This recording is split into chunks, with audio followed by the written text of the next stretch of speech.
It was June 2012 and we'd been trying just a couple of months. Nothing major, like we just said we'd give it a go. But we were really pleased that it happened so fast. We'd been trying for a good while actually to conceive for our second child, and we were over the moon. I was already pregnant by the time of our first anniversary, but we didn't find out about it until about a week or so later.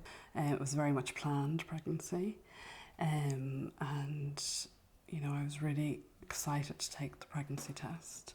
I suppose you just start to plan how your life is going to change and just plan for the arrival of the baby. We have another daughter, Ava, who was 6 at the time. So when we eventually told her, she was absolutely thrilled. And we had waited till I was 15 weeks to tell her, just for fear that something would go wrong. Had my first scan, telling everyone. Ben is our son, he was just over the moon of being a big brother. Babies are precious in our family, as with most families. So it was a time of great excitement, not just for Jerry and for me, but for our extended family as well. We'd been shopping for buggies and cots and everything. We just were blissfully unaware that anything could be wrong. It was a Tuesday and our scan was at 5:30. I picked that time so that Dave could come, you know, and we wouldn't miss work and all, because I was conscious of us wasting time, taking time off for appointments where he'd need it when the baby came. In my gut, I really felt there was something wrong, but then I thought I was just being paranoid. I'm a nurse. Sometimes we always think the worst. So I was kind of looking forward to being reassured. We all went in as a family and we were just really excited about finding out if it was going to be a boy or a girl. That was all that had crossed our minds. I went in on my own. As I said, I was 26 weeks. And a lovely sonographer, a lovely doctor, and she started to scan. We were talking loads, she was really nice, and when she started to scan, she just went silent. And she said, I just need to go speak to a doctor for a minute, I'll be back in a minute. And I said, that's fine. Straight away, I saw her face, and that's when I knew something was wrong. The tone changed and the pace changed, and she said that she wasn't seeing everything that she would hope for, and that was a concern. They were able to scan in so close to show me my daughter's hand was waving at me. And she explained to us that bone shows up white on the scan, and she wasn't seeing it where she should. The sonographer had spotted that there was a lot of fluid around the baby's brain, and that I needed to call my husband, and I knew there and then when she said to call my husband that there was something seriously wrong. And rightly or wrongly, they sat me up then and they started to tell me, rightly or wrongly, before John came, they sat me up in the bed and they told me that my daughter had anencephaly. So I asked them to explain what that was, and I'll never forget, she just said that that's where the baby has little or no skull, and her hand went up and she said, anen without cephaly, brain. So your child has no brain and no skull. The extent of our baby's condition was such that she would have seen it straight away. But what she was doing by showing us the foot and the hand and the spine and all these wonderful things was giving us the last few moments of normality with our baby before the rug was completely pulled away. The first thing she said to us is, I'm really sorry, it's bad news, guys. She went through all the problems that the baby had. She had no kidneys and she had fatal spina bifida. It was one of the most more extreme cases she had seen. And she had fluid on her brain and there was no fluid around her body. Like there was no amnio fluid at all, so that's why you couldn't see much, because there was no kidneys. Once they're 17 weeks they're meant to produce it themselves, but she couldn't obviously because she had no kidneys. So she is being crushed within my body. For them to see like the baby growing and, you know, and then having to tell them that they weren't going to,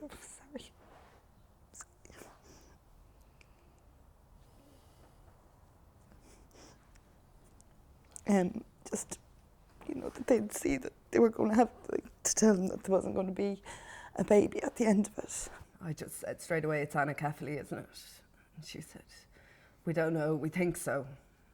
So, because we had Ben there, she they just kind of discussed with us, look, it's completely incompatible with life. You need to go home, think about what you want to do, and come back to us in the morning when you don't have Ben, and we can talk more about it then. She said either, you know, she'll die because her heart will give out under the strain of your body, crushing her basically, or in labour, in distress, because obviously babies can go into distress in labour, or if she was to survive those two cases, she would have been born in a lot of pain. And they would have the pain team there and the palliative care team to medicate her, and she'd last maybe minutes at most. Prior to going in, I had looked at the referral sheet and I saw the words need to rule out anencephaly, and I just dissolved. Sorry.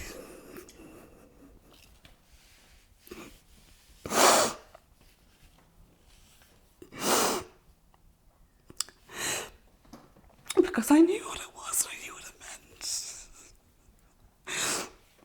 meant. At this stage, I was 26 weeks, so I was 6.5 months pregnant. I was quite big. And my husband just said, so is Sarah get a section then? Do you section? So he didn't even put my wife through labour. So I was thinking the same, and she goes, no. And I went induced, and she goes, no. As it stands, you'll have to go to full term. So we were like, what?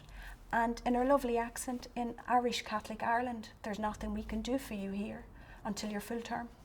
And she said, the doctor said to us, you know, you have two options. You can either continue, and we'll scan you weekly and check for a heartbeat, and if you get to the stage that we can induce you, we will, and to take it that way, or else you can travel. I went back to my home office. I started on Google, ended up on websites that I really shouldn't have been on, ended up talking to people that I really shouldn't have been talking about. And that administration side with no feeling, no anything, the emptiness of having to make phone calls to people in another country who are trying to give a bit of compassion, but ultimately they're talking to some Irish guy, and the connection isn't there that we had with some of the people in Hollis Street, but unfortunately they had to show us the door. It was the Offences Against the Person Act, I've since discovered, is what engendered all the fear in all these people, that by assisting me to terminate a pregnancy, they faced the prospect of a possibility of up to 14 years in prison. It wasn't until everything got turned around 15 minutes later by it being explained to us that this couldn't happen in this jurisdiction, as it was told to us. And then I said, well, we can go to Belfast. I thought, that's not so far away, at least we can do that. And then midwife said, no, not in Ireland. You have to go overseas. So again, just shocked, just what are you talking about? And she started just to explain. You go to England, they have no problem with a fetal abnormality. They will induce your baby. Your baby will be born there, and you know, you'll mourn your baby and you'll cremate your baby or whatever over there. So this was just, we were like sitting in front of a conveyor belt of all this information, really, that someone was going to tell us this is just a joke. We felt like fugitives, we really did. We didn't want anybody to know where we were going in case they tried to stop us. We had to leave the jurisdiction, obviously. That phrase made it very clear to us it wasn't available in Ireland. And then we went on the boat at the 2:30 in the morning, sailing. And my fiancé drove, we got the boat to Holyhead, and he drove up through the night, then to Liverpool. So he was awake effectively nearly 24 hours by the time we got there. We went through checking in and going through the security and feeling rotten, and going and waiting on the gate and you know, for your plane to board, and then looking around and you just see businessmen and people going on weekends away, and it just felt so wrong that we were in that situation. So when we arrived over there, we kind of went straight over to the hospital, and I remember just the reassurance of actually being there and the midwives talking to us there and just saying, like, this would never happen in England. I was being fed by the hospital. My lunch arrived just after they had left, and it had 2 tablets on it for me to take to start the procedure, to start the labour. So I'm looking at these beside my lunch, sitting in the room on my own, pushing these tablets around, because I know that once I take them, there's actually no going back. I can't change my mind. So it was really a very defining moment for me. And it was lonely time just by coincidence. They happened to be gone out of the room. And they brought us in to do the procedure where they'd stop her heart. That was really sad, because it was really definite, like, you know, this was really happening. So they were very kind, you know, they took their time and they spoke to us throughout, and it was very quick in the end. You know, it was, they just had it done. It was done, you know, it took less than 3 minutes, I think, to kind of get it done, and she just said she's gone now, which was obviously really, you know, that was a hard moment. It's kind of like a normal labour, actually, which was nice in a way that you kind of got to have a natural birth. But I remember being really scared. Like, just little things you hadn't prepared yourself for, like bringing a little outfit for him, and I just remember.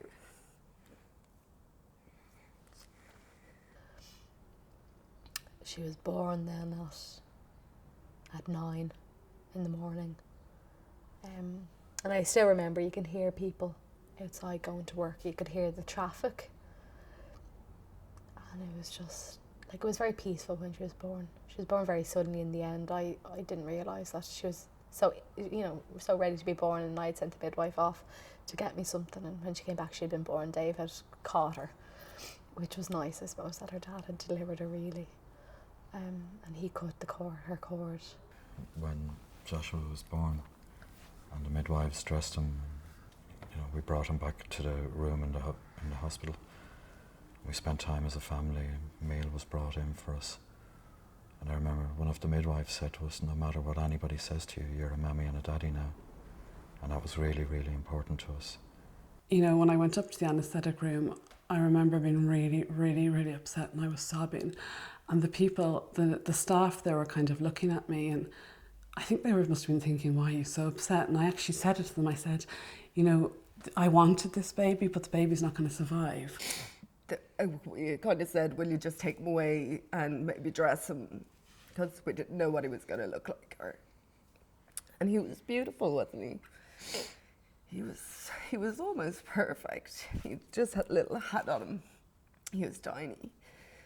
And we spent a few hours with him. And sorry.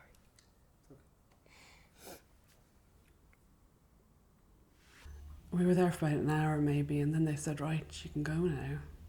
And if I had been in my right mind, I would have just said, well, look, we've got nowhere to go because we're not getting our flight back till tonight. But I was just like, okay. But then we had nowhere to go. So we just got a taxi into the centre of Birmingham, and we literally just wandered the streets and went from coffee shop to coffee shop. And I remember at one stage we actually contemplated going to the cinema just so we could sit down somewhere. So, yeah, we got to spend a few hours with him, but we were due to fly out the next morning, so we had to leave the hospital, which was horrible, leave him behind. And I remember just kind of being in a hotel room that night. You've just given birth, and you know what I mean, you should be being looked after. They did everything they could to make it as bearable as possible for us, but there came a point where we had to leave the hospital and leave him behind. And to me, that was the hardest part of the whole thing, was leaving him behind. And some people have, you know, flights booked for that evening, so they have to go, whether they're ready to or not. I discharged myself from hospital because I just wanted to get home, to my own bed, to my daughter, to my family. Whereas if you were able to do that in an Irish hospital, you wouldn't probably feel the need to rush out as fast. To go back to an awful hotel room in the evening, that was the worst pain, you know. And then flying back on a cheap flight from Liverpool to Dublin on a Saturday morning with hen parties, celebrating and having a great time. and we were just after going through the worst period of our lives. That was the worst thing ever. All our family and friends, because we were so open with everybody, would have loved a proper ceremony and would have loved to support us. But that wasn't really an option, you know, because with Liverpool there's still an issue about bringing bodies home, and so all of that just really compounds the absolute misery and heartache that couples have to go through. We then flew back for the cremation of Aidan, and again we had to leave him there. Yeah. We had to leave him there, and the ashes were posted back to Dublin. We weren't allowed to bring them on the plane and carry them with us. We don't have a grave for our son. His cremated remains were delivered by courier a week or two after he was born. We'd still not returned to work at that stage, and a courier van arrived at the door with a jiffy envelope that had a cardboard box in it in which his cremated remains are. We've chatted to the staff in the hospital since. They're all so lovely. They want to help you. They really do. 99.9% of them want to help you, but their hands are tied. But at the time, though, we felt like we were so alone. And also you feel, am I really unlucky? Are we the only people this has happened? Are we the only people that's ever had a fetal abnormality? Conditions that are incompatible with life, fetal abnormalities, are not that uncommon. And anencephaly, the condition that Joshua had, is probably the most common of the fetal abnormalities. There's nothing you can do to change the diagnosis. Everybody, every day, all over the world gets this diagnosis. But the fact that you have to leave your own country and your own comfort and your family and your friends is just horrendous. It's really awful. To be given the diagnosis that the baby wasn't going to live is the most horrible news you can ever get. It's heartbreaking, absolutely heartbreaking. And then to be told there was nothing they could do for you, that you had to leave your country of, you know, where you work, where all your family, where all your friends are, where your support system is, where our two boys were. They should have been on that little journey with us, and it should have been here. And we should have been able to tell them the truth about what was happening. So to have to leave, it was absolutely horrific. It just added so much more pain to the whole situation. Ireland and Malta are the only countries in the EU where this happens in. The only countries. So, you know, this had happened to me in Germany, England, Italy, anywhere. I would have just been sent home to digest what they had just told me about my daughter. And then I would have been brought in a day or two and induced. Baby born, mourned, family around you. It still would have been horrific, don't get me wrong, but it wouldn't have had an added other miserable element to it. I can't rest, or I even feel I can't get over my own anger until it's changed, because it's happening to people every week, and it's just so unfair. Anecdotally, they say there could be 1,000 couples a year that travel, but we can't get statistics on it, because once you leave the care of your maternity hospital, you're not on their records anymore. Government in the last 13 years has consisted of pretty much every major political party in the country. So they've all chosen to ignore this. They've all chosen to pretend that it's not really happening. Abortion is a conversation, and there's two sides to it, and you can understand pro-life and you can understand the other side of it.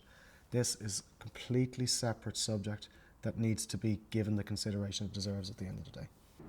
And I suppose it's just, we need more people to understand and realise, and just I suppose that could be the start, you know, stepping stone is contact your TDs. And it's shameful. And when I saw the other women from TFMR appearing on the Late Late Show and appearing, being on the radio and in the press 11 years after we had gone through ours, I felt a certain amount of shame that we hadn't been able to change things for them. Who would make a woman grow a baby just to watch it suffer and die? It's barbaric, and it really has to stop.